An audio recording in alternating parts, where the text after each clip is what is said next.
ئێمە جارێکی تر لە بەردەم کارێکی تری مرۆیی داین کە لە ڕاستیدا تراشیدایەکی ترە. قوربانێکی تری تیرۆریستانی داعشە، کچێکە لە شاری ڕەقە ڕفێنراوە و ماوەی 5 ساڵ لای تیرۆریستانی داعشە. لە ئۆپراسیۆنەکانی کۆتایی سووریای دیموکرات دژی داعش لە باغۆس توانرا ئەم کچە و چەندانی تر لە قوربانەکان ڕزگار بکەین.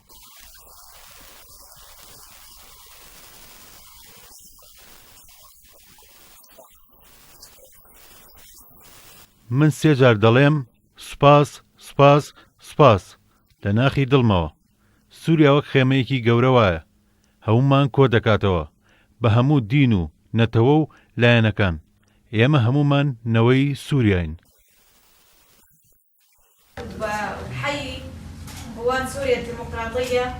من سوپاسی هەموو هێزەکانی سووریای دیموکرات دەکەم بە ناوی خۆم و خێزان و خزمەکانیشمەوە. پێتان دەڵێم قەرزاری ئێوەم لە هەموو ژیانمدا.